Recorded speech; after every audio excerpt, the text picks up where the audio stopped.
नमस्कार। आप सभी का स्वागत है हमारे चैनल पर, जहां हम आपको कहानियों की दुनिया में ले जाएंगे। तो चलिए शुरू करते हैं। दक्षा हैरानी से अव्यन्न को देखते हुए बोली, आपको क्या फर्क पड़ता है मेरे खाने ना खाने से? अव्यन्न आंखें छोटी करके उसे घूरता है, फिर उसके गले पे हाथ की पकड़ मजबूत करते हुए उसे पीछे दीवार से लगाते हुए बोला, मुझे फर्क क्यों नहीं पड़ना चाहिए? पति हूं ना तुम्हारा, हक है मेरा तुम पे। दक्षा अव्यन्न के सीने पे मारते हुए बोली, आपका कोई हक नहीं है, आप बस मुझे डांटना जानते हो।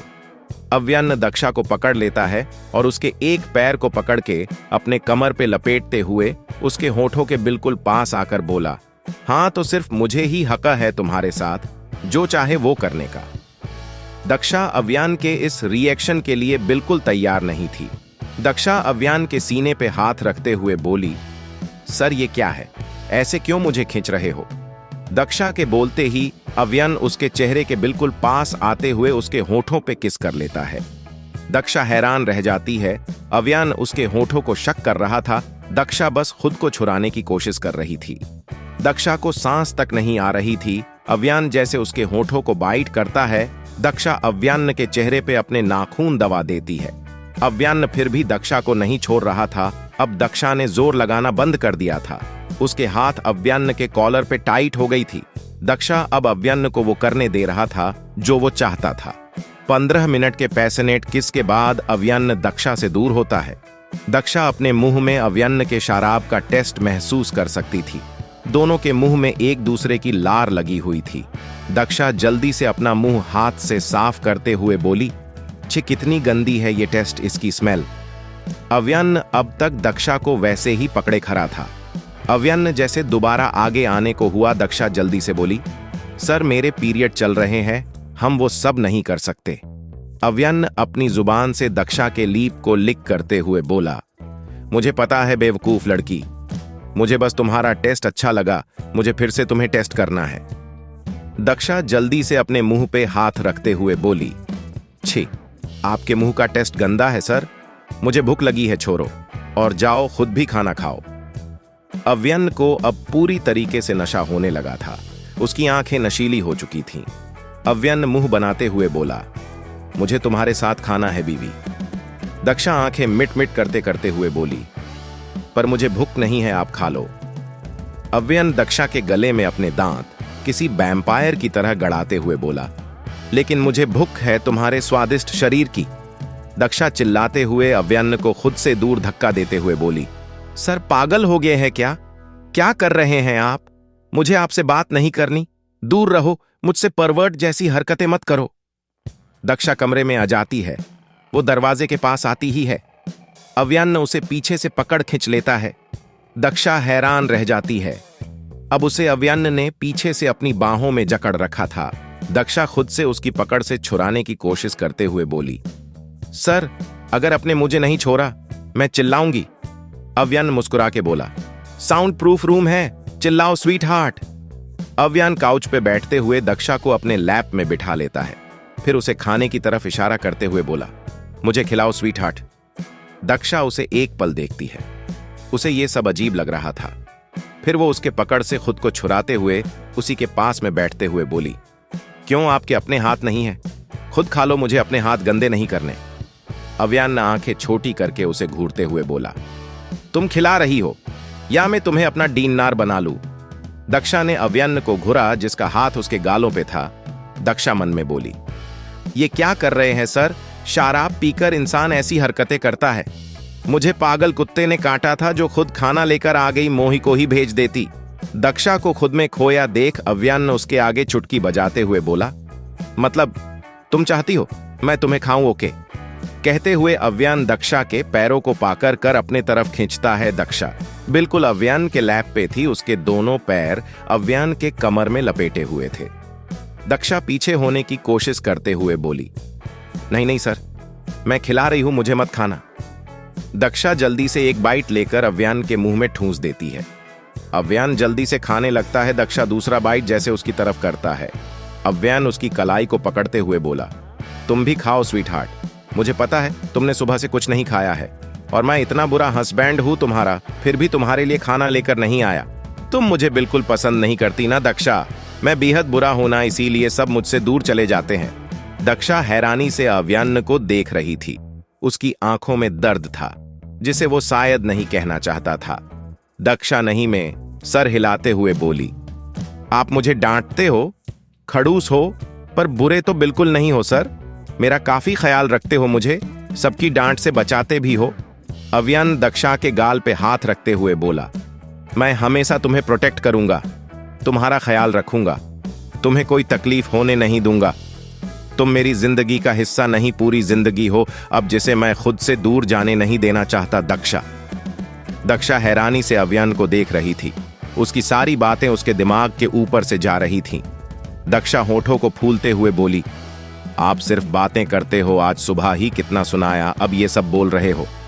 अव्यन्न झट से दक्षा को सीने से लगाते हुए बोला, वो मेरा नेचर बन चुका है सोना, मैं चाहकर भी तुमसे प्यार नहीं कर सकता। तुम्हें मेरे प्यार में सिर्फ दर्द मिलेगा जो मैं नहीं चाहता। मैं तुम्हें खुश देखना चाहता हूं, हमेशा जो तुम्हें मुझसे दूर रहकर ही मिलेगा।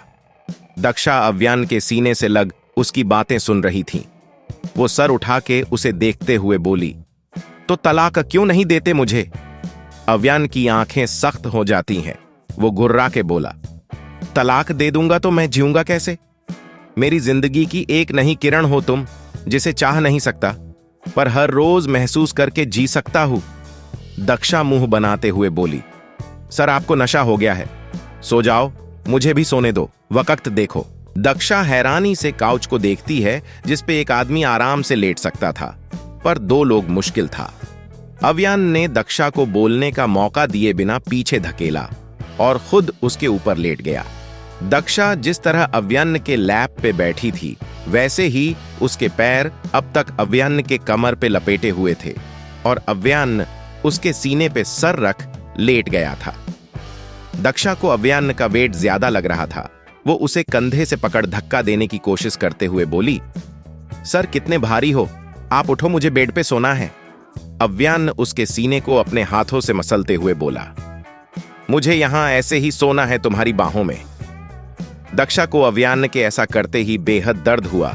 उसकी आंखों से बस आंसू नहीं आए। वो चीखते हुए बोली, सर ये मुझे दर्द हुआ क्या कर रहे हैं, आप मुझे सोने दीजिए। अव्यन्न सर उठा के उसे देखते हुए बोला, लेकिन स्वीट हार्ट, मुझे नहीं सोना, ना ही तुम्हें सोने देना है। दक्षा अब परेशान हो चुकी थी। वो गुर्रा के खुद से बोली, उफ, ये क्या हो रहा है? सर ने कितनी सस्ती शराब पी थी जो उन्हें इतना नशा हो गया। मैं क्या करूं अब? था मेरे सिर को सहलाओ जरा बीवी। अव्यन्न अपना चेहरा दक्षा के सीने में रब करते हुए बोला। दक्षा एक गहरी सांस लेकर अव्यन्न के सिर को सहलाने लगती है, पर अव्यन्न का हाथ उसके कमर, पीठ और पता नहीं कहां कहां चल रहा। दक्षा अब हद से ज्यादा फ्रस्ट्रेट हो चुकी थी। उसका बस चलता तो वो अव्यन्न को धक्का दे देती बालकनी से। अव्यन्न का हाथ उसके ड्रेस के अंदर था, जिससे उसे अजीब फीलिंग आ रही थी। दक्षा एक पल के लिए शांत हो जाती है, अव्यन्न का हाथ अपने ड्रेस के नीचे अपने सीने में महसूस कर। दक्षा एक गहरी सांस लेते हुए बोली, सर प्लीज नहीं, आई कांट कंट्रोल। दक्षा खुद से बोली, दक्षा तुझे ये क्या हो रहा है? सर के टच से ऐसी फीलिंग क्यों आ रही है तुझे? पर तेरे पीरियड चल रहे हैं, ये सब नहीं हो सकता। दक्षा को अब अव्यन्न का छूना काफी सेटिस्फाइड लग रहा था। वो आंखें बंद किए अव्यन्न को अपनी तरफ खींचने लगती है, पर अगले ही पल अव्यन्न कोई हाल चल नहीं करता है। दक्षा सर उठा के देखती है। वो सो चुका था। दक्षा को समझ नहीं आया, पर उसे अव्यन्न पे काफी गुस्सा आया। उसे उसकी कुछ पल पहले इरिटेट करने वाली हरकतें अच्छी लग रही थीं। दक्षा अपने सारे ख्यालों को झटकते हुए आंखें बंद करते हुए बोली, पागल हो गई है तू दक्षा, इस बुढ़े के साथ रहते रहते, सो जा चुपचाप। दोनों एक एक दूसरे से लिपटे हुए सो चुके थे।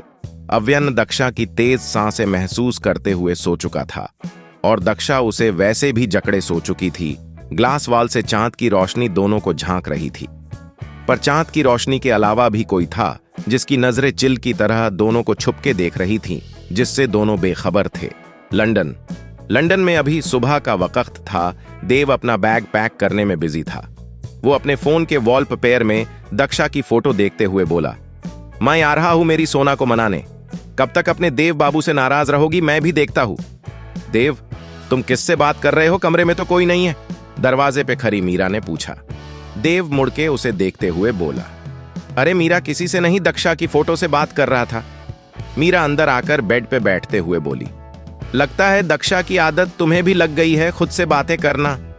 देव मुस्कुरा के सिर हिला देता है। उसे इतना खुश देख मीरा बोली, इतने खुश तो तब भी नहीं हुए थे जब डील तुम्हें मिली थी। क्या बात है? देव बैग साइड में रखते हुए बोला, पूरे 3 महीने बाद अपने सोना से मिलूंगा, खुश तो हूंगा ना। मीरा सवालिया नजरों से उसे देखती है तो देव जल्दी से बोला, ओह गॉड, तुम्हें तो बताना ही भूल गया था, मैं दक्षा की शादी हो चुकी है और मैं यहां से सीधा राजस्थान उसके पास उससे मिलने जा रहा हूं। मीरा शौक नजरों से देव को देखने लगती है तो देव उसे पूरी बात बता देता है। मीरा शौक थी पर हंसते हुए बोली, हाँ हाँ हाँ हाँ, कोई मूवी सीन लग रहा है मुझे ये सब। पर जो भी हो, दक्षु की शादी करने की ख्वाहिश पूरी हो ही गई। राजस्थान, प्रतापगढ़। कावेरी इस वक्त आईने के सामने बैठी अपना श्रृंगार कर रही थी जब सत्यम उसके कमरे में आता है। उसे आता देख कावेरी के चेहरे पे एक एविल स्माइल आ जाती है। कावेरी अपनी जगह से उठते हुए बोली, अरे सत्यम, अपने क्यों तकलीफ की हमें बुला लेते अपने पास। सत्यम हल्का मुस्कुराते हुए बोला, कुछ बात करनी थी आपसे, इसीलिए आ गए खुद ही। कावेरी हां में सर हिलाते हुए बोली, जी बोलिए ना, सुन रहे हैं हम। सत्यम को खामोश देख कावेरी बोली, हमें पता है आप दक्षा के बारे पूछने आए हैं। सत्यम हैरानी से बोला, हाँ, मगर आपको कैसे पता? हमें आपकी आंखों में उनके लिए भावनाएं दिखती है जिन्हें छुपाने की आप कोशिश करते हैं। कावेरी के ये कहते ही सत्यम शॉक रह गया। वो नहीं में सिर हिलाते हुए बोला, नहीं ऐसा कुछ नहीं है राजकुमारी, हमने पहले भी आपसे कहा था वो एक विवाहित है, अब उनका परिवार है, वो खुश है, वहां ये भूल होगी। सत्यम के ये कहते ही कावेरी उसकी सामने अपना फोन दिखाते हुए बोली, फिर ये क्या है? सत्यम फोन में वॉइस रिकॉर्ड को सुनकर शॉक था। ये वही वीडियो थी जहां घाट के पार बैठी दक्षा रोती हुई कुसुम को सब बोल रही थी। सत्यम बेचैन होते हुए बोला, आपको ये कहां से मिला राजकुमारी? कावेरी, कहां से कैसे मिला वो मैटर नहीं करता है सत्यम, आपको पता नहीं, पर दक्षा को हम काफी सालों से जानते हैं, उनसे लगाव है हमें, इसीलिए हमें उनकी फिक्र थी, क्योंकि वो हमारे कल्चर के बारे कुछ नहीं जानती। सत्यम कुछ सोचते हुए बोला, इसका मतलब आप सही थी, दक्षा को हमारी जरूरत है, हमें उनकी मदद करनी होगी। उससे पहले एक बार हम उनसे मिलना चाहते हैं राजकुमारी प्लीज। शेखावत भवन। राणा सुबह से गेट पे खड़ा अव्यन्न के इंतजार में था। दोपहर हो चुकी थी पर अव्यन्न अब तक कमरे से नहीं निकला था और आज उसकी इंपॉर्टेंट मीटिंग थी। राणा वक्त देखता है 12 बजे थे।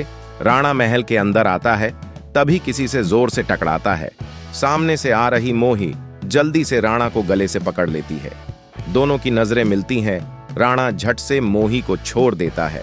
मोही चीखते हुए बोली, आउच, राणा के बच्चे छोड़ क्यों दिया, कमर टूट गई माहरी।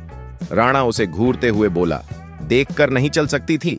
मोही उठते हुए बोली, थारे को देख तो अच्छे अच्छे की नजर कमजोर हो जाए। राणा गुस्से से उसे घूरते हुए बोला, अपनी वाहियात बातें अपने पास रखा कर तू मोही। मोही कमर पे हाथ बांधे आंखें छोटी करते हुए बोली, वाहियात के होबे से राणा सा रोमांटिक बातें कहबे इब्ने। अच्छा, तो यहां रोमांस करने आती है, रुक तेरी शिकायत लगाती हूं। आन्या हाथ बांधे मोही को घूरते हुए बोली। मोही जल्दी से राणा से दूर होते हुए बोली, ना मैंने कुछ ना किया जे। राणा मान ने बातों पे लगा रखा था। राणा गुस्से से मोही को घूरता है तो मोही वहां से भाग जाती है। राणा आन्या को देख बोला, हुक्म कट्ठे है राजकुमारी, अब तक ना आए। आन्या ऊपर कमरे की तरफ देखते हुए बोली, कमरे का दरवाजा अब तक खुला नहीं, समझ जाओ खुद ही। अव्यन्न का कमरा। फोन की रिंग से दक्षा की आंखें खुलती हैं। टेबल पे हाथ लगाकर फोन लेने की कोशिश करते हुए वो सर घुमा के देखती है, फोन बेड पे पड़ा था। वक्त देखते ही दक्षा चौंकते हुए उठने की कोशिश करती है पर वो नहीं उठ पाती। अव्यन्न उसके ऊपर लेता था। अव्यन्न का आधा से ज्यादा वजन उस पे था। दक्षा के कमर से नीचे के हिस्से में दर्द हो रहा था। दक्षा अव्यन्न के कंधे पे हाथ रख उसे धक्का देने की कोशिश करती है पर 6 फुट का अव्यन्न आधा इंच भी नहीं हिलता है। दक्षा झल्ला के बोली, सर, सुबह से दोपहर हो गई, उठो और मुझे भी उठने दो। अव्यन दक्षा को अपना तकिया समझते हुए उसे अपने नीचे और जोर से दबाते हुए उसके पेट से सीने पे सिर रखते हुए बोला, मीरा बेबी सोने दो ना। दक्षा को अव्यन की बात ठीक से सुनाई नहीं दी। उसे लगा जैसे उसने कुछ गलत सुना होगा। अव्यन ने मीरा तो नहीं कहा होगा। दक्षा दोबारा बोली, सर उठिए ना, वरना अभी कोई नीचे से ऊपर आएगा मेरे मौत का पैगाम लिए। अव्यन अपना सिर उठा के दक्षा को देखते हुए गुस्से से बोला, तुम मुझे कभी शांति से सोने क्यों नहीं देती दक्षा? दक्षा उसे पैरों से एक लात मारती है। अव्यन गुर्राते हुए बोला, दक्षा तुम अपने प्रोफेसर को लात मार रही हो। दक्षा जल्दी से एक्सक्यूज करते हुए बोली, नहीं नहीं प्रोफेसर, गलती से पैर लग गया। अव्यन थोड़ा एडजस्ट होते हुए अपने हाथों को दक्षा के सर के दोनों तरफ रखते हुए उसे देखते हुए बोला, मेरी मॉर्निंग किस बीवी? दक्षा शॉक होकर अव्यन को देखते हुए बोली, जी सर, क्या कहा आपने अभी अभी? अव्यन की नजर दक्षा के गले पे जाती है जहां उसने रात को उसे बाइट किया था। वो जगह पूरी तरह नीला हो चुका था। अव्यन उठ के बेड पे जाकर लेटते हुए बोला, मुझे गलती से भी उठाना मत, मेरा सिर दर्द से फट रहा है। दक्षा उसे घूरते हुए उठने की कोशिश करती है, पर उसके कमर में बेहद दर्द हो रहा था। वो कमर पकड़े वॉशरूम की तरफ जाते हुए बोली, ये सर सांड है, कितने भारी हैं, पूरी रात मेरे ऊपर लेटे रहे, मुझसे चला भी नहीं जा रहा, उफ। दक्षा रेडी होकर नीचे आती है। उसने आज पहले की तरह लहंगा पहना था क्योंकि उसका पीरियड टाइम खत्म हो चुका था। दक्षा को कमर को पकड़े धीरे धीरे किचन की तरफ आती है। दामिनी उसे दूध का ग्लास देते हुए बोली, ये पीले दर्द काम होगा थारा। दक्षा जल्दी से दूध का ग्लास लेते हुए बोली, थैंक यू भाभी, मुझे इसकी बहुत जरूरत थी। दामिनी मुस्कुराते हुए बोली, वाह अव्यन पे तूने कौन सा जादू किया जो महीने पे ना बर्दाश्त होता उससे? दक्षा हैरानी से दामिनी को देखती है, नयन मुंह बनाते हुए बोली, मन ने पता नहीं था दिल्ली की छोरियां जादू भी करे से। दक्षा ने तो पक्का कोई जादू कर रखा है अव्यन देवेरसा पे। दक्षा घूर के नयन को देखते हुए बोली, काश आप भी सीख लेती थोड़ी जादू टोना भाभी, फिर ये कैंची जैसी जुबान ना चलाती आप। नयन गुस्से से बोली, थारी जुबान कम खोनी है माहरी, चिंता ना कर तू। दक्षा मुस्कुरा के बोली, तो आप भी मेरे सर पे ध्यान मत दो, जादू टोना जो है मैं समझ लूंगी। बड़ी है रिश्ते और उम्र में तुमसे वो। दक्षा इज्जत से बात किया करो। गौरी जी की आवाज सुन दक्षा जल्दी से मुड़ के देखती है। दक्षा जल्दी से बोली, ऑन्टी पर उन्हें बात करने की तमीज नहीं है, मुझे हमेशा सुनाती रहती है जैसे वही सास हो मेरी। न काकी सा झूठ बोल रही है, ये मैंने कभी ना सुनाया इसे। नयन जल्दी से बोली। गौरी दोनों को टोकते हुए बोली, मुझे अच्छे से तुम दोनों की जुबान का पता है तो बेहस बंद करो। और दक्षा तुमने वक्त देखा है, ये कोई वक्त है उठने का? अव्यन भी तुम्हारे साथ बिगड़ चुका है। दक्षा कोई जवाब नहीं देती है। मोही आते हुए बोली, भाभी सा तान वो राणा ढूंढ रहा था, कुछ काम है उसने थारे से। दक्षा हैरानी से बोली, कौन राणा? मैं नहीं जानती, किसी राणा को मुझे क्यों बुला रहा है वो? दामिनी अपने सिर पे मारते हुए बोली, राणा शेखावतों के सिक्योरिटी हेड और अव्यन का भरोसेमंद आदमी है जो हर वक्त उसके साथ साए की तरह रहता है। दक्षा आंखें चौड़ी करके पूरी बात सुनती है, फिर धीरे धीरे बाहर जाती है तो उसे राणा दिखता है जो किसी को चेक दे रहा था। दक्षा की आंखें बड़ी हो गई, वो खुश होकर बोली, पैसे मिल गए अब तो। दक्षा को आता देख राणा जल्दी से सिर झुकाए बोला, रानी सा आप कोई काम है आपको? मुझे हुक्म देती, मैं हाजिर हो जाता। दक्षा अजीब नजरों से उसे देखते हुए बोली, हैं ऐसे क्यों बोल रहे हैं आप? तुमने तो मुझे बुलाया खुद। राणा हैरानी से बोला, रानी सा मेरी कहां इतनी औकात आपको बुलाऊं मैं, तो आपके हुक्म पे चलता हूं। पर मोही ने कहा, तुम मुझे ढूंढ रहे थे, कुछ काम था तुम्हें? दक्षा ने पूछा। राणा अपने मन में मोही को गलियां देने लगता है। दक्षा उसे देखते हुए दोबारा बोली, तुम जमीन में अपनी कोई कीमती चीज ढूंढ रहे हो? राणा जल्दी से नहीं में सर हिलाते हुए बोला, नहीं रानी सा ऐसी बात कोनी से, वो मोही को गलत फहमी हुई होगी कोई। दक्षा सिर हिलाते हुए बोली, मुझे ये सब नहीं बोला करो राणा भाई सा, आप मेरे लिए मेरे बड़े भाई जैसे हो तो आप मुझे दक्षा कह सकते हो। राणा मुस्कुरा के बोला, मेरी इज्जत बढ़ाने के लिए शुक्रिया रानी सा, पर आप रानी हैं, हमारे लिए आपको नाम से बुलाना पाप होगा। दक्षा कमर पे हाथ रख बोली, ओहो राणा इज्जत देने से कोई छोटा नहीं होता, देव कहता था, फिर क्यों नहीं बुला सकते तुम मुझे नाम से? तुम मेरे लिए देव जैसे हो, वो भी तो मुझे नाम से बुलाता है। राणा भावुक नजरों से दक्षा को देखते हुए बोला, आज से आप मेरे लिए माहरी छोटी बहन जैसी हो रानी सा। आपको कोई भी काम हो, अपने इस भाई को याद कर लीजिएगा। दक्षा की आंखें खुशी से चौड़ी हो जाती हैं। वो धीरे से बोली, एक्चुअली मुझे तुमसे काम तो था, पर मैं कैसे कहूं तुम्हें? तुम फिर सोचोगे भाई बना के काम निकाल रही हूं तुमसे मैं। राणा हंसते हुए बोला, रानी सा ऐसा कुछ नहीं होगा, आप हुक्म कीजिए, बस अपने इस गुलाम को। दक्षा आंखें छोटी कर उसे घूरते हुए बोली। फिर से गुलाम बोला, भाई बोलो भाई। राणा, हाँ रानी सा, आपका भाई हाजिर है आपके आगे। दक्षा अजीब अजीब मुंह बनाते हुए बोली, तुम्हारी सैलरी कितनी है राणा? राणा हैरानी से दक्षा को देखता है। दक्षा जल्दी से बोली, अरे गलत मत समझो, मैं ऐसे ही पूछ रही थी बस। मैं तुमसे पैसे वैसे नहीं मांगूंगी, अच्छा थोड़ा ही लगता है। राणा दक्षा की बातें सुनकर हंस पड़ता है। वो उसकी मजबूरी समझते हुए बोला, वैसे मैं अपने पैसों को डबल करता हूं रानी सा। राणा समझ चुका था दक्षा को पैसे चाहिए थे, पर वो उससे मांगेगी नहीं, इसीलिए वो उससे झूठ बोल रहा था। राणा, आप वो सब जाने दीजिए रानी सा, पर मैं लोगों को पैसे देता हूं, फिर 1% ब्याज पे पैसे लेता हूं।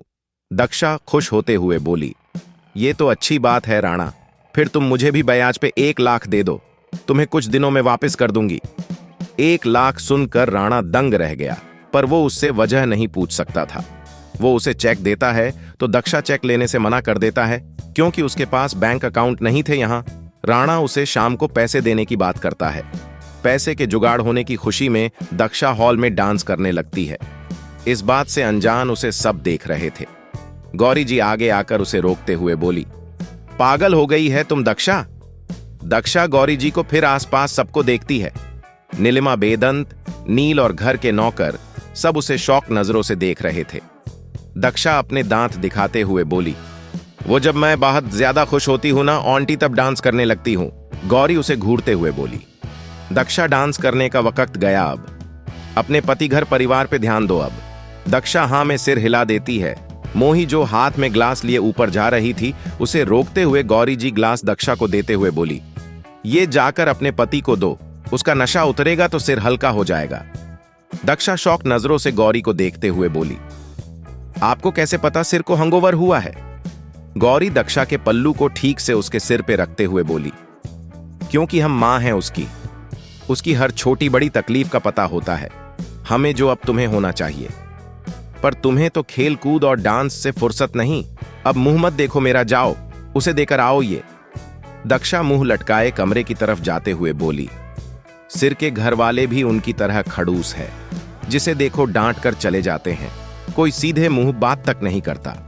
दक्षा कमरे में आते ही अपना दुपट्टा सिर से फेंकते हुए ग्लास टेबल पे रखते हुए बोली, सर उठिए, वक्त देखिए, आप कब से इतना लेट तक सोने लगे? अव्यन को कोई जवाब ना देता देख दक्षा मुंह बना लेती है। अगले ही पल उसके दिमाग की बत्ती जलती है। वो जाकर म्यूजिक सिस्टम ऑन कर देती है, जिसके लाउड आवाज से अव्यन झट से सिर उठा के देखता है। दक्षा डांस कर रही थी। उसका दुपट्टे का एक कोना उसके कमर पे था और बाकी उसके सीने से सड़क कर जमीन को छू रही थी। उसके बाल उसके पूरे चेहरे पे बिखरे हुए थे। अव्यन को ये नजारा देख उसकी अब तक की सबसे खूबसूरत सुबह लगी थी। अव्यन धीरे से उठकर दक्षा के पास जाता है और पीछे से उसे कमर से पकड़ लेता है। अव्यन के छूते ही दक्षा जल्दी से मुड़ के देखती है। अव्यन दक्षा को ही देख रहा था। दक्षा अव्यन के कंधे पे हाथ रखते हुए मुस्कुरा के बोली, उठ गए आप सर। अव्यन दक्षा के गालों पे किस करते हुए बोला, तुम्हें क्या लग रहा है? दक्षा अव्यन के इस हरकत पे बिल्कुल हैरान रह जाती है। वो अपने गाल को छूते हुए बोली, छी, ये क्या था सर? अपने ब्रश तक नहीं किया। अव्यन दक्षा को कुछ भी समझने का मौका दिए बिना बेड पे धक्का देता है। दक्षा हैरानी से अव्यन को देखती है। अव्यन उसके ऊपर आते हुए बोला, मेरी नींद खराब की है तुमने, अब चलो मेरा दिन बनाओ। अव्यन दक्षा के ऊपर था। दक्षा उसके सीने पे हाथ रखते हुए बोली, दिन नहीं सर, शाम कहो, वक्त देखो आप। अव्यन दक्षा को घूरते हुए बोला, मुझे सिर्फ तुम्हें देखना है फिलहाल। अव्यन का एक हाथ दक्षा के खुले कमर पेट पे चल रहा था। उसका दूसरा हाथ दक्षा के गाल को सहला रहा था। दक्षा की धड़कनें हमेशा की तरह तेज थीं। अव्यान नीचे आते हुए दक्षा के खुले सीने से अपने होंठ लगाते हुए उसके पेट को शक करता है। दक्षा के मुंह से एक तेज आह की आवाज होती है। अव्यान एक हाथ से दक्षा के सीने को प्रेस करते हुए उसके पेट पे एक बाइट करता है। दक्षा अव्यान के हाथ में हाथ रखते हुए करहाई, सर नहीं, आह हा आह। अगले ही पल अव्यान वहीं रुक गया जब दक्षा ने आगे कुछ कहा। सर, मीरा कौन है? अव्यान ने सर उठा के दक्षा को देखते हुए कहा। क्या कहा तुमने? दक्षा अव्यान के हाथ को अपने सीने से हटाती है। अव्यान उठ के बैठ जाता है। दक्षा वैसे ही लेटे बोली, सुबह जब मैं आपको उठा रही थी अपने कहा मीरा बेबी सोने दो, कौन है ये मीरा? अव्यान ने एक गहरी सांस ली। दक्षा ने उसे देखा जो खामोश था। दक्षा ने अव्यान की बाजू को झंझोरा। अव्यान खड़ा होते हुए बोला, अपने काम से मतलब रखो, मेरे पर्सनल मैटर पे मत पड़ो। दक्षा अव्यान के रिएक्शन पे दंग रह गई। वो जल्दी से उठ के बैठते हुए बोली, सर ऐसा क्या कहा? मैंने छोटा सा सवाल ही था। अव्यान गुर्राते हुए बोला, कोई भी सवाल नहीं कर सकती तुम मुझसे, समझी? अव्यान वॉशरूम में चला जाता है, पर दक्षा की आंखें नम कर गया था। वो तो काफी खुश होकर आई थी कमरे में। दक्षा आंखों को घिसते हुए खुद से बोली, एक छोटे से सवाल पे डांट दिया खुद। जो चाहे कर सकते हैं, पर मैं एक सवाल नहीं पूछ सकती। और कहते हैं तलाक नहीं देंगे मुझे, अब किसी भी हाल में नहीं रहना, इनके साथ मुझे वापस जाना है, देव को अभी कल करती हूं मैं। दक्षा अपना फोन ढूंढने लगती है जो उसे बेड के नीचे मिलता है। फोन स्विच ऑफ था। दक्षा जल्दी से फोन चार्ज पे लगाकर ओपन करती है। उसे देव का मिस कॉल दिखता है। दक्षा कल बैक करती है, पर देव का फोन ऑफ था। दक्षा अपने कमर से लटक रहा दुपट्टे को खोलकर फेंकते हुए वहीं जमीन पे बैठी घुटनों में सर रख रोने लगती है। 2 दिन बाद 2 दिन बीत चुके थे। दक्षा ने इन 2 दिनों में अव्यान से फिर से बात करना बंद कर दिया था। दक्षा अपने में ही थी, अव्यान के सामने तक वो नहीं आई थी। अव्यान ने भी सोच रखा था दक्षा से दूर ही रहेगा। सुबह के वक्त था। दक्षा नाश्ता कर अपने कमरे से रेडी होकर जैसे बाहर आती है, उसे अनंत मिल जाता है। दक्षा को इतना खुश देख वो हैरान हुआ। दक्षा अनंत को देख रुकते हुए बोली, हे अनंत, हाउ आर यू? सर को क्या इग्नोर किया? तुम भी नहीं दिखते हो। अनंत उसकी बात पे मन में बोला, तुम्हें क्या पता, तुम्हारा सर तुमसे दूर रहने के दुहक में मुझे भी वार्निंग दे चुका है तुमसे दूर रहने की। अनंत को खामोश देख दक्षा फिर बोली, क्या हुआ, मुझे ऐसे तार क्यों रहे हो? अनंत अपना सर झटकते हुए बोला, कुछ नहीं, तुम बताओ, तुम कहां चली इतना तैयार होकर? दक्षा खुद को देखते हुए बोली, क्या बकवास है अनंत, बस साड़ी पहनी है, तैयार कहां हुई हूं? अनंत ने एक नजर अच्छे से दक्षा को देखा, जिसने ग्रीन शिफोन की साड़ी पहनी थी। उसकी ज्वेलरी बेहद मिनिमम रहती थी, चुड़िया, झुमके और गले में मंगलसूत्र, और उसके शोर करते पाजेब उसने खोल रखे थे। अनंत मुस्कुरा के बोला, कहीं जा रही हो? दक्षा के जवाब देने से पहले आध्या वहां आते हुए बोली, भाभी चलो जल्दी, राणा को भाई के पास भी जाना है, वरना फिर आप बोलोगी भाई को किसने बताया। दक्षा अनंत को टाटा करते हुए आध्या के साथ निकल जाती है। अनंत को मौका नहीं मिला उससे पूछने का वो कहां जा रही थी। आध्या के साथ आकर दक्षा गाड़ी में बैठ जाती है, पर राणा को ना देख वो हैरानी से बोली, आध्या, राणा भाई सा कहां है? आध्या सामने देखते हुए बोली, दूसरी गाड़ी में होगा शायद भाभी, हम चलते हैं। गाड़ियां चलने लगी थीं। गांव क्रॉस करते हुए दक्षा रेतों के बीच से होते हुए जा रही थी। उसके चेहरे पे सुकून की मुस्कुराहट थी। गाड़ी कुछ देर बाद राजस्थान के एक मल में आकर रुकती है। दक्षा बाहर आकर मल को देखते हुए बोली, आध्या, यहां का ट्रीटमेंट बेस्ट होगा ना, मुझे मेरे प्यारे बालों से बेहद प्यार है। आध्या दक्षा का हाथ पकड़ते हुए बोली, बेस्ट होगा भाभी, ये मेरे फ्रेंड के सिस्टर का पार्लर है, वो ऑर्गेनिक और बेस्ट चीजें यूज करते हैं। दोनों अंदर चले जाते हैं। गार्ड्स उनके पीछे आने लगते हैं, पर आध्या उन्हें आने से मना कर देती है। दोनों पूरे मल में घूमने लगते हैं, फिर वो पार्लर की तरफ चले जाते हैं। शाम का वक्त। अनंत हॉस्पिटल से सीधा अव्यान के ऑफिस आया था। अव्यान के कैबिन में एंटर होते ही उसे अव्यान की चीखें सुनाई देती हैं, जो बुरी तरीके से किसी को डांट रहा था। अनंत अंदर आते हुए बोला, तू थकता नहीं ये सब करके? रोज रोज क्या मिलता है तुझे? मेरी तरह डॉक्टर बनता, मस्त पेशेंट को चेक करो, घर जाओ। अव्यान अपने सीट पे बैठते हुए बोला। नॉट फनी ब्रदर, अनंत मुस्कुरा के बोला। एक तरफ तू है अपने बीवी को इग्नोर करके सारा गुस्सा ऑफिस स्टाफ पे निकाल रहा, और वो है खुशी से झूम रही है तुझे इग्नोर करके। अव्यान जबड़े मजबूत करते हुए बोला। शट अप, मुझे उसकी बातें नहीं करनी। कुछ और बोलना हो तो बोल। झल्ली है वो, कल तक आएगी। खुद रोते हुए सर मैंने ये किया वो किया। अनंत सीरियस भाव के साथ बोला। ये कोई सॉल्यूशन नहीं है अव्यन, उसे इग्नोर करना। तेरे अलावा कौन है उस बेचारी का, और तू भी उसे इग्नोर कर रहा है। तू मेरी बीवी की कुछ ज्यादा ही साइड नहीं ले रहा। अव्यन आंखें छोटी करके उसे घूरते हुए बोला। अनंत एक फाइल अव्यन पे फेंकते हुए बोला। तोड़ दूंगा तुझे गुस्सैल इंसान। अव्यन मुस्कुरा के बोला। राणा से कहता हूं तीनों के लिए कॉफी ले आए। फोन लगाते ही राणा अंदर आते हुए बोला। अपने याद किया, गुलाम हाजिर है हुक्म। अनंत मुड़के राणा को देखते हुए बोला। अरे तुम इतनी जल्दी आ गए, दक्षा और आध्या को घर छोड़ दिया? राणा अनंत की बात पे हैरान होता हुआ पूछा। मैं समझा नहीं हुक्म, आपका मतलब? रानीसा और राजकुमारी को कहां छोड़ना था? अनंत अपनी जगह से उठते हुए बोला। क्या मतलब? राणा तुम्हें नहीं पता तो किसे पता है? आध्या और दक्षा तुम्हारे साथ निकली थी ना? अव्यन जल्दी से बोला। दक्षा और आध्या कहां निकले थे और किसकी इजाजत से? राणा तो सुबह से मेरे साथ है। अनंत अपने सिर पे हाथ रखते हुए बोला। हे भगवान, कहीं वो दोनों किसी मुसीबत में ना हो। अव्यन गुर्राते हुए बोला। अनंत पूरी बात बता, क्या हुआ है? दोनों कहां निकले थे? अनंत अव्यन को पूरी बात बता देता है। अव्यन हैरान होते हुए बोला।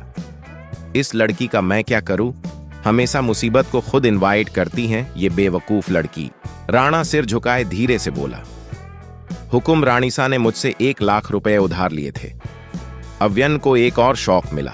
वो गुस्से से झल्ला के बोला। और तुम ये बात मुझे अब बता रहे हो राणा? अनंत, लेकिन दक्षा को इतने सारे पैसों की क्या जरूरत आ गई अव्यन? और आध्या, उसने क्यों झूठ बोला कि वो लोग राणा के साथ जा रहे हैं? अव्यन गाड़ी की चाबी उठाकर निकलते हुए बोला। मैं जा रहा हूं उसे ढूंढने।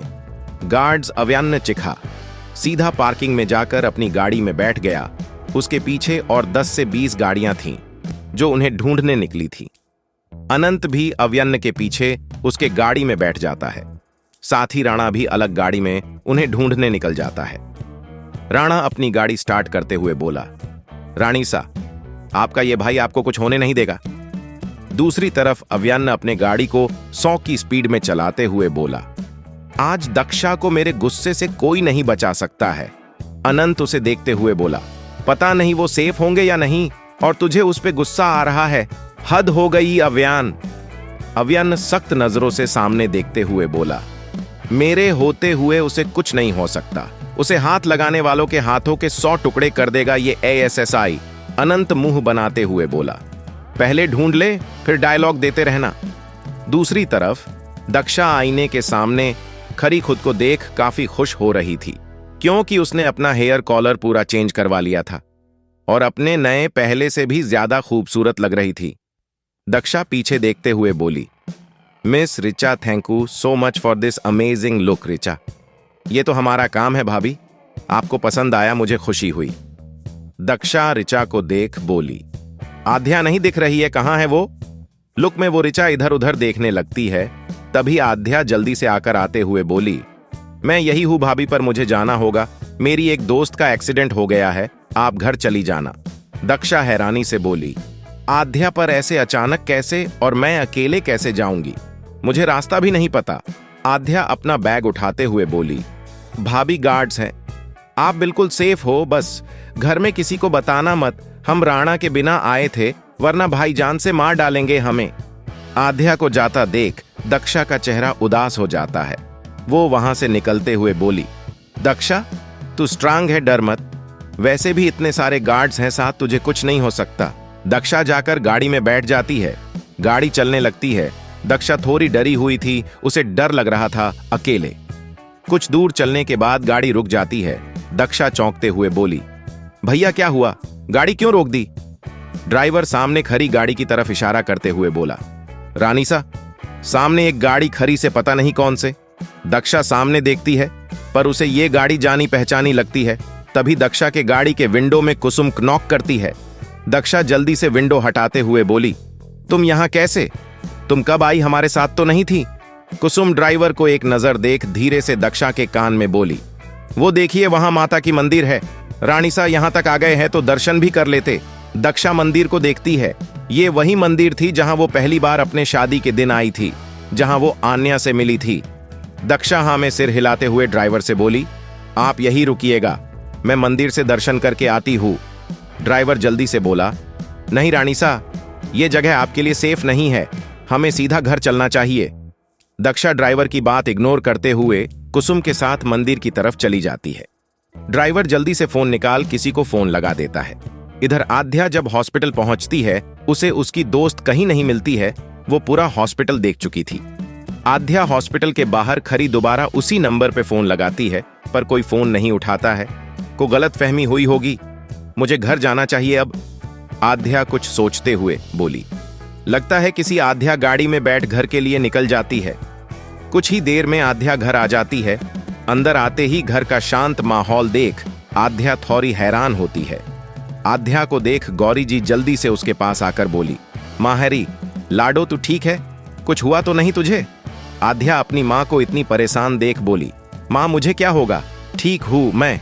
विजय जी जल्दी से बोले, बेटा दक्षा बिंदनी कट्ठे है, साथ गए थे थम। आध्या ने एक ठंडी आह भरी। उसे लगा था दक्षा आ चुकी होगी। अब तक घर पर यहां तो कुछ और ही है। आध्या गहरी सांस लेते हुए बोली, ताऊसा भाभी को तो मैंने घर भेज दिया था, वो आई नहीं अब तक। अविनाश जी थोड़ा गुस्से में बोले, जब तुम दोनों साथ गए थे फिर दोनों अलग अलग क्यों आ रहे हो? आध्या अपने बाबा को इतने गुस्से में देख सारी बात बताती है। सब आध्या की बात पे शौक रह जाते हैं। अविनाश जी गुस्से से बोले, लाडो, तूने दक्षा को अकेले कैसे छोड़ दिया? उसे यहां के बारे कुछ नहीं पता, तूने ये क्या किया? आध्या रूंधे गले से बोली, बाबा मुझे क्या पता था ये सब हो जाएगा, भाभी घर नहीं पहुंचेगी। सबने मालती जी आध्या को गुस्से से देखते हुए बोली, जे दक्षा बिंदनी के संगत में थम सबकी जुबान और टांग ज्यादा लंबी हो गई से सिखाना पड़ेगा जे घर के नियम कानून। आध्या रूंधे गले से बोली, सॉरी, मुझे भाभी को अकेला नहीं छोड़ना चाहिए था। दूसरी तरफ दोबारा आज दक्षा ने इस मंदिर की सारी सीढ़ियां चढ़ी थीं और माता के सामने खड़ी होकर मुस्कुरा के हाथ जोड़ते हुए बोली, पिछली बार इतनी सारी सीढ़ियां चढ़ने के डर से आपके दर्शन नहीं किए थे, शायद इसीलिए आप नाराज हो गई थी मुझसे और उस खड़ूस बुढ़े से शादी करवा दी मेरी। पर इस बार मैं पूरे मन से आपके पास आई हूं मां, प्लीज मेरी प्रार्थना सुन लीजिए। मुझे यहां से जाना है, मुझे अपने घर देव के पास जाना है। यहां कोई मुझसे प्यार नहीं करता, सब डांटते हैं, सबको प्रॉब्लम है, मुझे मेरी मदद कीजिए मां। शायद तुम्हारी मदद करने के लिए इस बार मां ने मुझे चुना है दक्षा।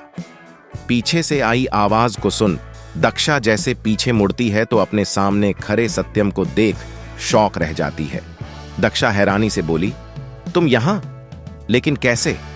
सत्यम उसके तरफ आते हुए बोला, मैं यहां तुमसे मिलने आया था दक्षा, मैं तुम्हारी मदद करना चाहता हूं, तुम्हें यहां से निकालना चाहता हूं। दक्षा को उसकी बातें कुछ समझ नहीं आई। वो दोबारा पूछी, लेकिन तुम यहां आए कैसे? मेरा मतलब तुम्हें कैसे पता मैं यहां? सत्यम दक्षा को समझाते हुए बोला, कावेरी को आपको फिक्र थी, इसीलिए उन्होंने आपके लिए कुसुम को आपके महल भेजा था। उसी की मदद से मुझे आपसे मिलने का मौका मिला। दक्षा अब भी ना समझी से उसे देख रही थी। फिर वो कुसुम को देख बोली, इसका मतलब तुमने शेखावत परिवार को धोखा दिया? सत्यम उसकी बात काटते हुए बोला, तुम उनकी फिक्र मत करो दक्षा, मैंने तुम्हारी सारी बातें सुन ली है। पहले मुझे यकीन नहीं था तुम्हारे साथ उस घर में क्या हो रहा था, पर अब सब कुछ तुम्हारे जुबान से सुनकर। दक्षा जल्दी से बोली, लेकिन मुझे कुछ समझ नहीं आ रहा, तुम क्या कहना चाहते हो? सत्यम दक्षा का हाथ अपने हाथ में लेते हुए बोला, मैं आपको यहां से निकालने आया हूं, आपसे दोस्ती की थी, मैंने तो आपका ये दोस्त अपनी दोस्ती निभाने आया है। दक्षा मुंह बनाते हुए बोली, पर सर मुझे नहीं जाने देंगे यहां से, वो कहते हैं कुछ भी हो जाए मुझे उनके साथ ही रहना होगा। सत्यम, आप उसकी फिक्र मत कीजिए, मैंने सब सोच लिया है, वो खुद आपको तलाक देंगे और आप आराम से अपने घर जा सकती हैं। दक्षा सत्यम को देखते हुए बोली, क्या ये सब इतना आसान है? 1 मिनट, क्या तुम्हें देव ने भेजा है? मम सत्यम, हां में सर हिलाते हुए। जैसे आगे कुछ कहने को हुआ, किसी तीसरे इंसान की आवाज से दोनों शौक रह जाते हैं। बहुत आसान है दक्षा, पर तुम सिर्फ मेरे साथ चलोगी, इसके साथ नहीं। आखिर क्या होगा दक्षा का फैसला? कौन है ये आदमी? क्या अव्यन्न ढूंढ लेगा दक्षा को? काले कपड़ों में लिपटा, अपने चेहरे को मास्क से ढके, हाथ में गन लिए, वो आदमी दोनों की तरफ आते हुए बोला। दक्षा एक पल को हैरान होकर उस आदमी को देख बोल पड़ी, क्या मैं तुम्हें जानती हूं? तुम्हारी आवाज जानी पहचानी है। वो आदमी सर हिलाते हुए बोला, काफी अच्छे से जान जाओगी जल्द, जब मेरे साथ रहने लगोगी।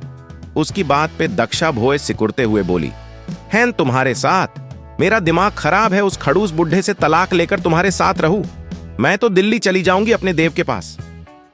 सत्यम दक्षा की बेवकूफी भरी बात पे हैरान होते हुए उस आदमी को देख बोला, कौन हो तुम? यहां कैसे आए? सत्यम अपने गार्ड्स को बुलाने लगता है तो वो आदमी हंसते हुए बोला, तुम्हारे चंद गार्ड्स को मेरे आदमियों ने खत्म कर दिया है। सत्यम जैसे ही अपनी बंदूक निकालने की कोशिश करता है, वो आदमी जल्दी से दक्षा को अपने पास खींचते हुए उसके सर पे गन तानते हुए बोला, अब कोई चालाकी नहीं छोरे, चल अब। उस आदमी के लोगों ने सत्यम पर गन तान दिए थे। वो आदमी दक्षा को लेकर सीढ़ियों से होते हुए नीचे आने लगता है। सीढ़ियों से नीचे आते ही दक्षा अपना एक पैर पीछे की तरफ मोड़ते हुए उस आदमी के घुटने पे एक लात मारती है। उस आदमी के हाथ से गन दूर जाकर गिरती है। दक्षा जल्दी से उससे दूर होकर भागने लगती है, पर उस आदमी के गार्ड्स चारों तरफ फैले हुए थे। दक्षा वहीं रुक जाती है। सत्यम एक शूट करते हुए बोला, दक्षा भागो, पीछे मुड़ के देखने की जरूरत नहीं है। तभी सत्यम पर एक गन शूट होता है। सत्यम उससे बचते हुए मंदिर के एक पिलर के पीछे छुप जाता है। दक्षा मंदिर की सीढ़ियां उतर चुकी थी, पर आगे नहीं जा पाई थी। गार्ड्स ने उसे घेर लिया था। दक्षा को डर लग रहा था, वो वहीं खड़ी सब कुछ देख रही थी। अचानक दक्षा के कानों में गोलियों की आवाज आती है। ऐसा लग रहा था जैसे चारों तरफ से फायरिंग हो रही थी, और ऐसा ही हुआ। दक्षा का चेहरा खिल उठा। उसे लगा अव्यन्न आ गया उसके पास, पर यह राणा था जो अपने दोनों हाथों में पकड़े गन से दक्षा को घेरे सारे आदमियों को शूट कर रहा था। पर फिर भी राणा को देख दक्षा के सांस में सांस आती है। वो जल्दी से उसके तरफ जाने लगती है, पर वो काला कपड़ा पहने आदमी उसे दोबारा पकड़ लेता है। दक्षा खुद को छुड़ाने की कोशिश करते हुए बोली, मुझे जाने दो, तुम्हें मुझसे क्या चाहिए? मैं तो तुम्हें जानती तक नहीं। वो आदमी अपने भारी आवाज में बोला, मुझे सिर्फ तुम ही चाहिए हो दक्षा मित्तल। दक्षा के दोनों हाथों को उसके पीठ से सटाए वो आदमी उसे जकड़ रखा था। सत्यम और राणा दोनों मिलकर उनसे लड़ रहे थे। चारों तरफ बस गोलियों की आवाज गूंज रही थी। ये आवाज कुछ ज्यादा ही थी, क्योंकि ये इलाका वीरान था। रेतों के बीच बनी थी ये माता की मंदिर। एक गोली राणा के हाथ को छूकर निकल जाती है। ये देख दक्षा रोते हुए चीखी, राणा भाईसा। सत्यम राणा के पास आते हुए बोला, आप दक्षा को लेकर निकलिए, मैं इन्हें रोकता हूं।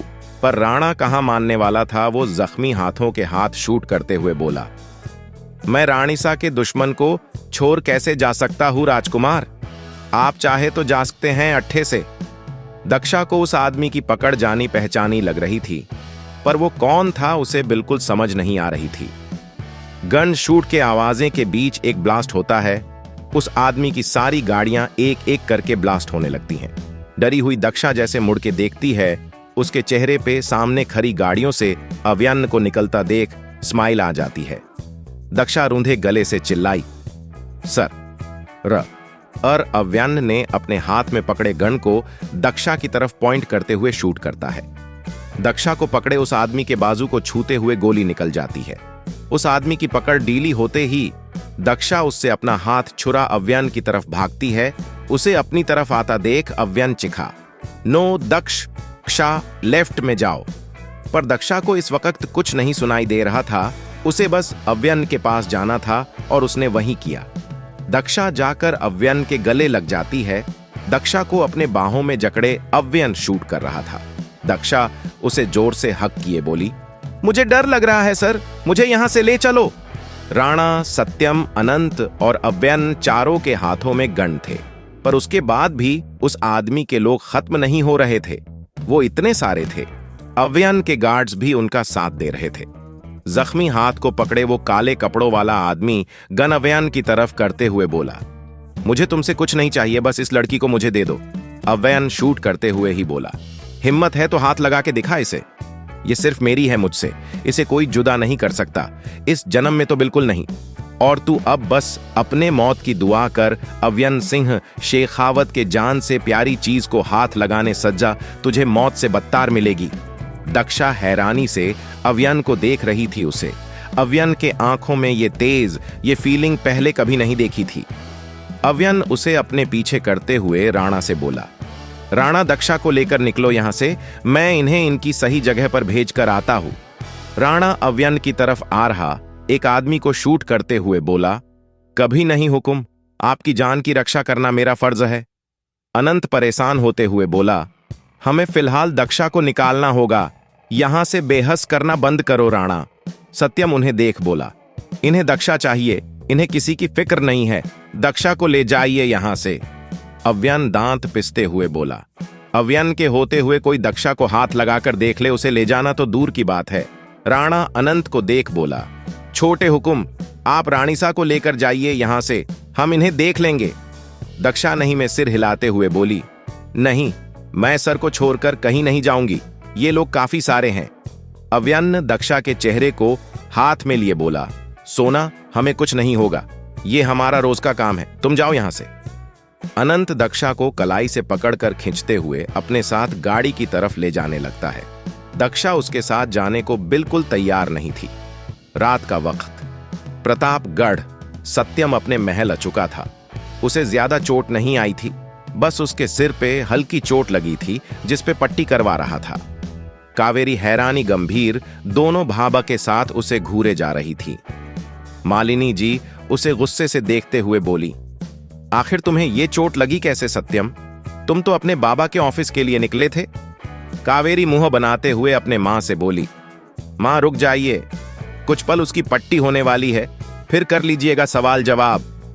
मालिनी जी सत्यम के पास बैठते हुए बोली, थारे बाबा को क्या जवाब दूंगी मैं जब वो वापस आएंगे और दोबारा तुम्हें ऐसे देखेंगे तो? दक्षा नाम का सनी लग चुका है तुम्हें, जब से वापस आए हो उसकी वजह से चोट लगती आ रही है। कावेरी को सत्यम से बात करनी थी, उसे सारी बातें जाननी थी। वो जल्दी से बोली, मां, उसे रेस्ट की जरूरत है, डॉक्टर ने कहा है आपके ताने की नहीं, आप जाइए फिलहाल, मैं उसे दवा देकर आती हूं। अपने मां के जाते ही कावेरी जल्दी से सत्यम के पास बैठते हुए बोली, सत्यम, ये चोट कैसे लगी आपको बताइए, हमें आप तो मिलने गए थे ना दक्षा से, फिर क्या अव्यन भी वहां थे, उन्होंने आप पे हाथ उठाया? सत्यम थोड़ा हैरान था क्योंकि कावेरी कुछ ज्यादा ही इंटरेस्ट लेती थी दक्षा अव्यन के मैटर पे। वो नहीं में सिर हिलाते हुए बोला, अव्यन वहां नहीं थे राजकुमारी, अगर होते तब भी हमें फर्क नहीं पड़ता, हम दोस्त हैं सिर्फ। कावेरी जल्दी से बोली, अव्यन पागल है, आप अभी जानते नहीं उन्हें, इसीलिए ऐसे कह रहे हैं। सत्यम भोये कुचकाते हुए बोला, जी क्या मतलब है आपका राजकुमारी? कावेरी नहीं में सिर हिलाते हुए बोली, कुछ नहीं, आप बताइए चोट कैसे लगी? दूसरी तरफ शेखावत भवन। पूरा महल इस वक्त हॉल में मौजूद था, सब चुपचाप बैठे थे, सबके चेहरे में परेशानी साफ नजर आ रही थी और दक्षा इस वक्त सुबकते हुए अनंत का हाथ पकड़े साइड में खड़ी थी। विजय जी दक्षा को परेशानी से देखते हुए बोले, छोरी तू बैठ जा थोड़ी देर, वास्ते तुझे आराम की जरूरत थी। दक्षा नहीं में सिर हिलाते हुए पानी का ग्लास रखते हुए अनंत को देखती है। सलोनी जी मुंह बनाते हुए बोली, भाई साहब, थमने 20 बार इसने कह दिया है बैठने वास्ते, अब थम भी जरा आराम दो अपने जुबान को। अनंत सिर झुका के दक्षा को देखते हुए बोला, मेरे होते हुए वो तुम्हें कुछ नहीं करेगा, शांत हो जाओ, कमरे में जाकर थोड़ा रेस्ट कर लो। दक्षा होठों को छोटी बच्ची की तरह फुलाते हुए नहीं में सिर हिलाते हुए बोली, वो नहीं छाड़ेंगे मुझे इस बार, पर मेरी कोई गलती नहीं है इस बार सच्ची। गौरी जी गुस्से से दक्षा को घूरते हुए बोली, इस बार गलती किसी की भी हो, अगर तुम्हारी वजह से माहरे बच्चे को खरोच भी आई, धक्के मार के इस घर से तुम्हें मैं खुद निकालूंगी। मेरे होते हुए तो कोई उसे आंख भी नहीं दिखा सकता, निकलना दूर की बात है मासा। गेट पे खड़े अव्यन ने कहा। अव्यन को देखकर सबके जान में जान आती है। गौरी जी दौड़ के अव्यन के पास जाकर उसे गले लगते हुए बोली, तू ठीक है ना बच्चे, तुझे कहीं चोट तो नहीं आई ना? अव्यन्न नहीं में सिर हिलाते हुए अंदर सबके पास आते हुए पहले दक्षा को नजर उठा के देखता है। उसकी नजरें एक बार फिर सख्त हो जाती हैं जब दक्षा का हाथ अनंत के हाथों में देखता है। गौरी अव्यन्न के पास खड़े होते हुए कहा, अब बेहद हुआ अव्य, अब हमें फैसला करना होगा इस लड़की को। गौरी की बात बीच में काटते हुए विजय जी बोले, जे बातें बाद में होती रहेगी, शांत हो जाओ थम। अव्यन्न छोरे राणा कैसा है? अब उसे गोली लगी थी ना? अव्यन्न एक नजर दक्षा को देखते हुए बोला, उसे हॉस्पिटल से डिस्चार्ज मिल गया है, आज ही उसकी चोट हल्की थी। विजय जी इस बार दक्षा के पास जाकर उसे बाजू से पकड़ पास रखे सोफे पे बिठाते हुए बोले, थरा राणा भाई सा ठीक है, बैठ जा। अव्यन्न अपने चेहरे के भाव सख्त करते हुए दांत पिसते हुए बोला, तुम दोनों मुझे ये बताओ, राणा के बिना तुम दोनों ने घर से बाहर कदम कैसे रखा? किसकी इजाजत से बाहर गए थे दोनों, बिना किसी भरोसेमंद आदमी के? अव्यन्न ने लास्ट लाइन इतनी जोर से कहा था, वहां खड़ा हर कोई डर जाता है। दक्षा जो बस बैठने ही वाली थी दोबारा खड़ी हो जाती और अपने नाखून अनंत के हाथ पे गड़ाने लगती है। आध्या साइड में खड़ी डर से कांपते हुए बोली, भाई वो मेरा आइडिया था ये।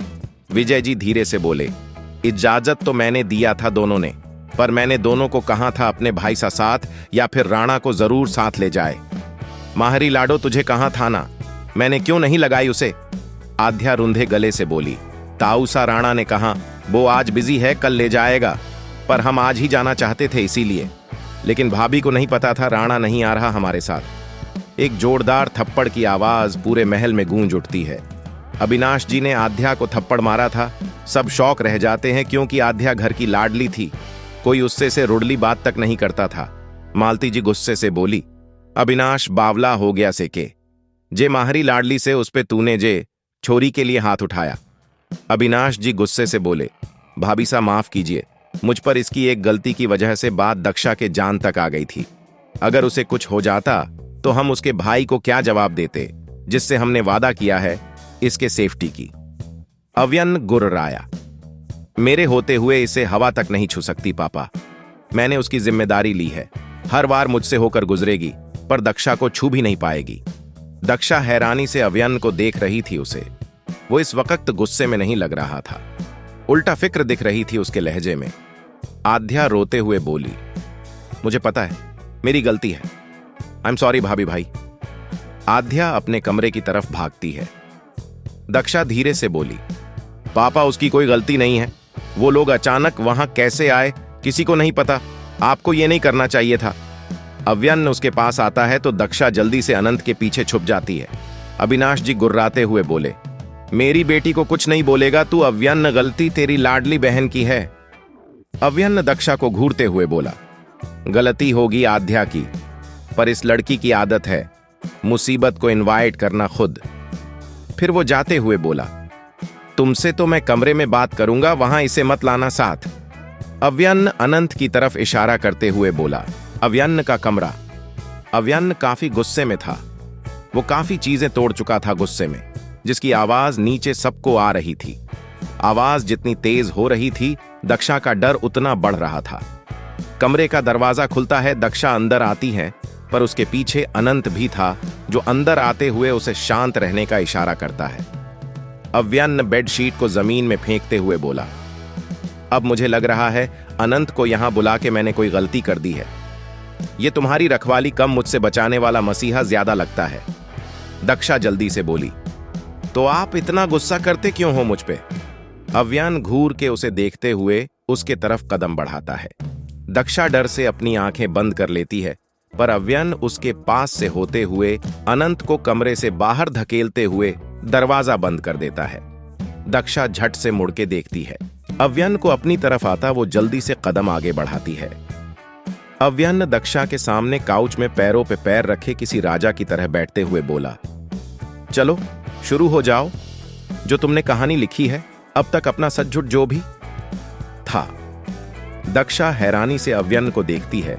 उसने दोबारा आज कॉलेज वाले अव्यन्न को देखा, इस तरह जो उसे कैबिन में बुलाकर डांटता था। दक्षा धीरे से कदम अव्यन्न की तरफ बढ़ाते ही अव्यन्न गुर्रा के कहता है, जहां हो वहीं रहो, दक्षा मेरे पास आने की जरूरत नहीं है। दक्षा शौक होकर अव्यन्न को देखने लगती है। ये कौन सा अव्यन्न था? आखिर जो कुछ देर पहले उसे हक किए समझा रहा था, ये वो तो नहीं लग रहा। दक्षा अचानक बोल पड़ी, सिर अपने शराब पी रखी हैं। अव्यन घूर के उसे देखता है। दक्षा जल्दी से उसके आगे बैठते हुए उसके पैरों पे हाथ रख रूंधे गले से बोली, सिर वो जो वहां था उससे डर लग रहा था, पर वो अच्छा भी तो था, भले गुंडा था, पर यहां जो है वो शरीफ लगता है, मगर हमेशा गुस्से में रहता है। मुझे समझ नहीं आ रहा, कौन हो आप, अच्छे हो या बुरे? अव्यन दक्षा के जबड़े को पकड़ते हुए गुस्से से दांत पिसते हुए बोला, ड्रामा बंद करो दक्षा, और मुझे सच बताओ सिर्फ। दक्षा के आंखों में आंसू थे, जिसे देख अव्यन को बुरा लगा, पर अपने गुस्से के आगे उसने दक्षा के आंसू पहुंचते हुए कहा, बताओ दक्षा, सच, मुझे इस बार झूठ नहीं चाहिए।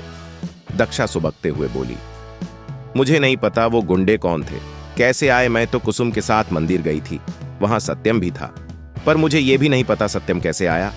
अव्यन उसके जबड़े को छोड़ते हुए कहा, सच कहा था, झूठ नहीं। हमेशा मुसीबत के साथ सत्यम तुम्हारे पास बोनस की तरह आ जाता है। दक्षा अव्यन को घूरते हुए बोली, इससे पहले भी सत्यम मंदिर में मिला था मुझे, जब मैं आन्या और आध्या के साथ गई थी। वो दोस्त है मेरा, एक लौटा यहां। पता नहीं क्यों, पर जैसे जैसे दक्षा सत्यम के बारे बता रही थी, अव्यन गुस्से से अपनी मुट्ठी काश रहा था। उसका गुस्सा और ज्यादा बढ़ रहा था, पर क्यों पता नहीं। अव्यन सामने कांच के टेबल पे एक घुस्सा मारता है, कांच टूटकर टुकड़ों में बट जाती है। दक्षा डर से जल्दी से पीछे होती है।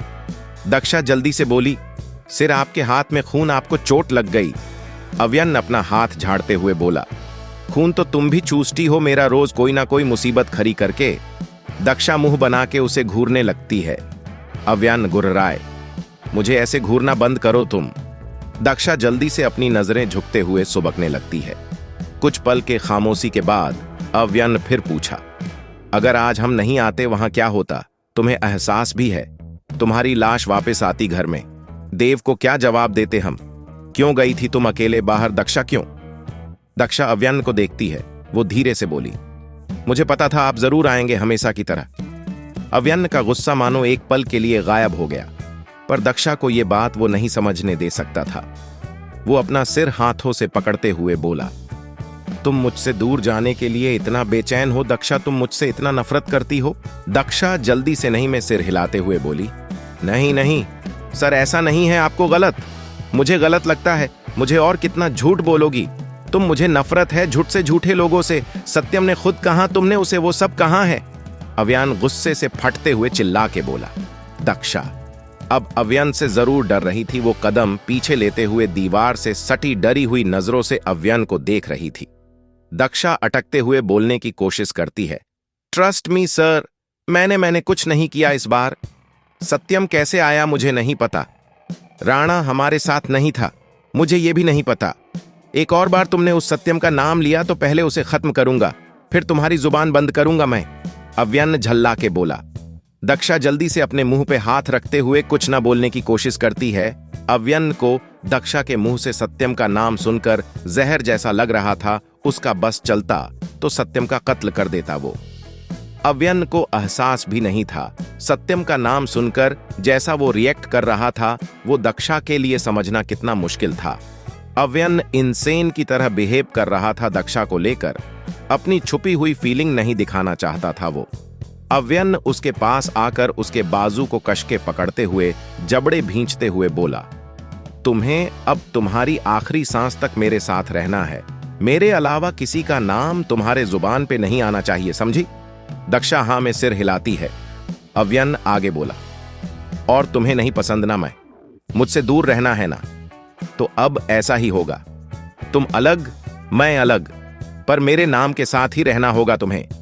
अव्यन दक्षा को बाजू से पकड़ खींचते हुए कमरे से बाहर धक्का देते हुए बोला, रहो मुझसे दूर जब तक रहना है। अब कोई जबरदस्ती नहीं है तुम पे, पर तलाक का सोचना भी मत गलती से अब।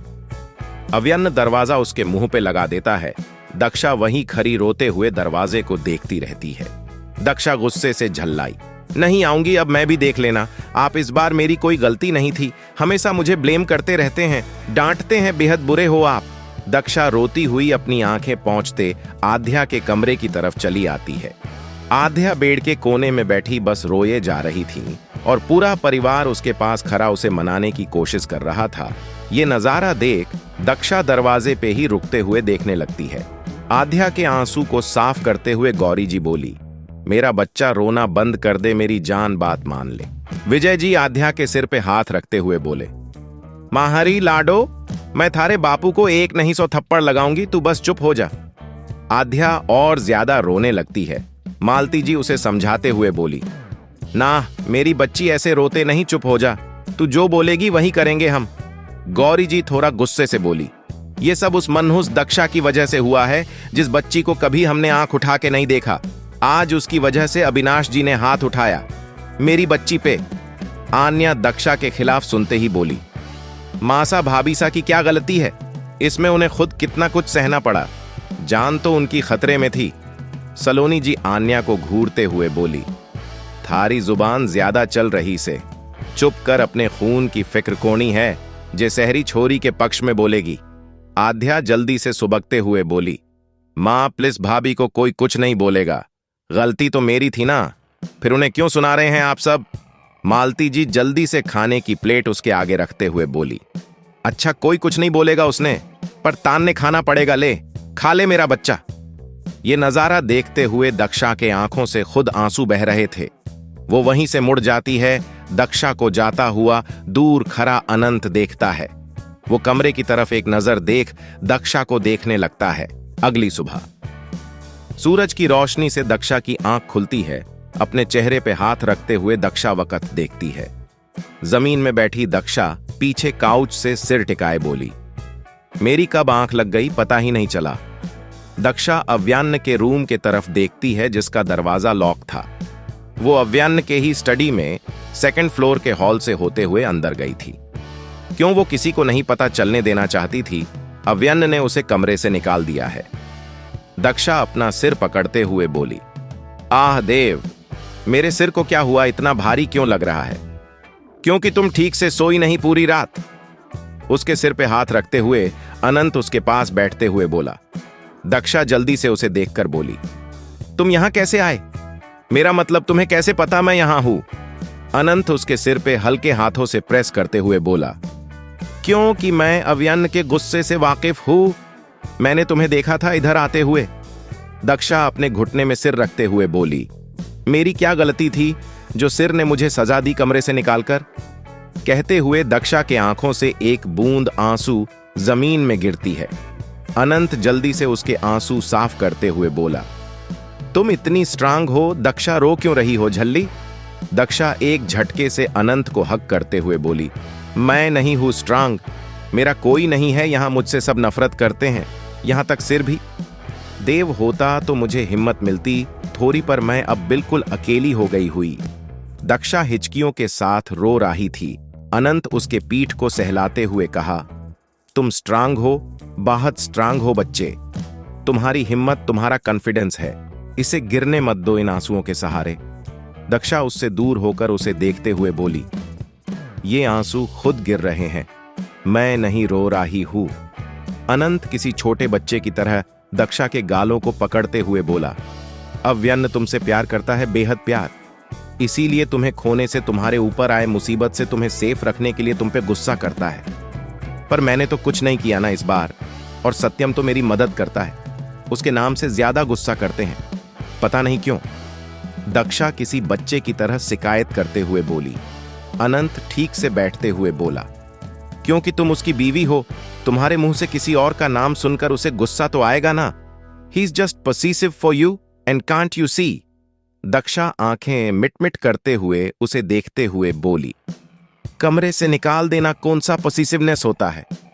अनंत बेचर्गी से उसे देखते हुए बोला, अव्यन्न पति है तुम्हारा, तुम पे उसका हका है तो तुम्हारा भी उस पे, उसकी चीजों पे हका है ना, फिर तुम अपना हक्का दिखाओ, तुम भी उसे जताओ, तुम उसकी बीवी हो, वो तुम्हारे साथ ये नहीं कर सकता।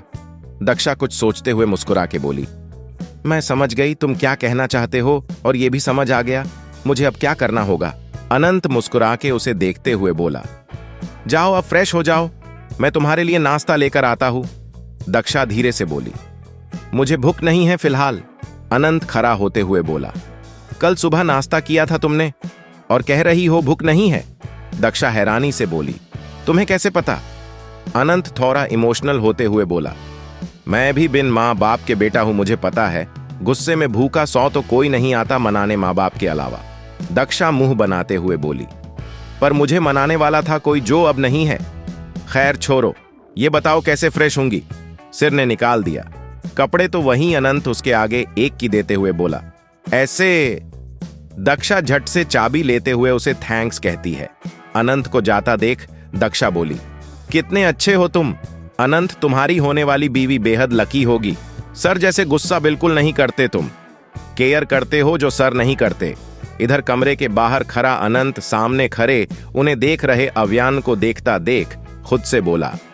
अजीब है अव्यान, तू भी फिक्र करता है पर दिखाता नहीं है। गुस्सा नहीं भी करता तब भी दिख ही जाता है। पता नहीं कब तू दक्षा के लिए अपने फीलिंग्स को समझेगा। खुद भी आकर उसे समझा सकता था पर मुझे भेजा हद है। वो भूखी है इसीलिए खुद भी भूखा है कल से। पर सिर्फ गुस्सा दिखाना आता है, प्यार नहीं। प्रतापगढ़। सत्यम बेड पे लेटा अपने सीलिंग को घूर रहा था। कावेरी नाश्ता लेकर आते हुए बोली। उठ जाइए सत्यम, सुबह हो चुकी है। आपके दवाई का वक्त है। सत्यम उठ के बैठते हुए बोला। राजकुमारी, अपने क्यों तकलीफ की? हम आने वाले थे अभी नीचे। था। कावेरी ब्रेड तोड़कर सत्यम के मुंह के तरफ बढ़ाते हुए बोली। क्योंकि हमें आपसे बात करनी थी सत्यम। हमें जानना है आखिर वहां हुआ क्या। सत्यम कावेरी को गौर से देखते हुए बोला। आप क्यों इतनी दिलचस्प ले रही हैं राजकुमारी पहले दिन से? हमें अब लगता है आपको और मुझे उन्हें उनके हाल में छोड़ देना चाहिए। अक्सर शादीशुदा जिंदगी में उतार चढ़ाव आते रहते हैं। दक्षा धीरे धीरे समझ जाएगी क्योंकि अव्यन्न उनसे बेहद मोहब्बत करते हैं। जुनून है दक्षा उनकी। उनके आंखों में उनके लिए जुनून पागलपन साफ दिखती है। जो हमने कल देखा वो प्यार ही था सिर्फ। कावेरी ऑलमोस्ट शॉक थी सत्यम की बात से, जो कल तक दक्षा की मदद करना चाहता था। जिसके आंखों में दक्षा को लेकर चाहत थी वो आज ऐसी बातें कर रहा है। कावेरी मुस्कुरा के बोली। आपको कोई गलतफहमी हुई होगी, ऐसा नहीं हो सकता। गलतफहमी की दुनिया से आप निकल आइए और अपनी जिंदगी में आगे बढ़ने की कोशिश कीजिए राजकुमारी। जाइए, अब हम खुद नाश्ता कर लेंगे। सत्यम उसके हाथ से प्लेट लेते हुए किसी गहरी सोच में डूबे हुए बोला। सत्यम इन थॉट्स पास्ट। कल शाम दक्षा के अनंत के साथ निकलते ही अव्यन्न की आंखें धीरे धीरे लाल होने लगती हैं। वो अपने पीछे से दूसरा गन निकालकर शूट करते हुए चिल्लाया।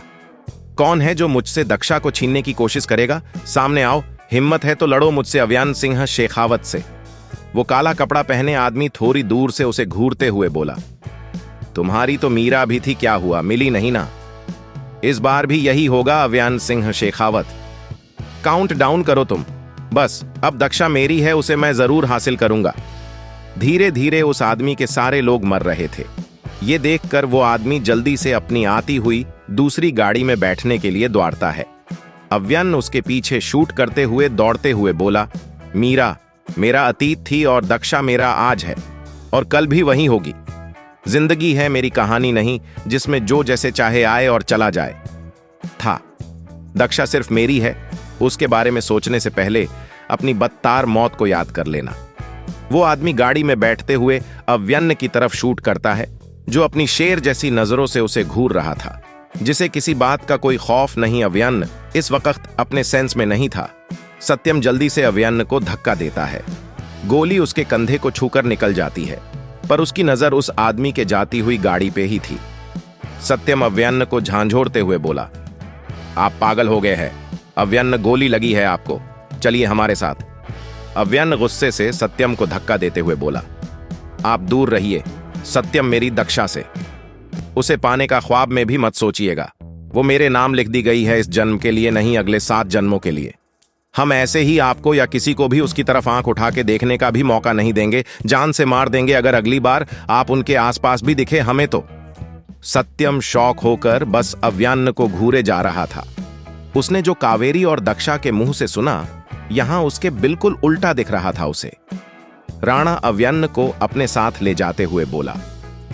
हुक्म चलिए, घर से फोन आ रहे हैं। रानीसा की हिफाजत अब मेरी जिम्मेदारी होगी। किसी को भी उनके आसपास आने नहीं देंगे। आशा है आपको यह कहानी पसंद आई होगी। अगर आपको हमारी कहानियां पसंद आती हैं तो कृपया हमारे चैनल को सब्सक्राइब करें और बेल आइकन को दबाएं ताकि आप हमारी नई कहानियों के बारे में जान सकें।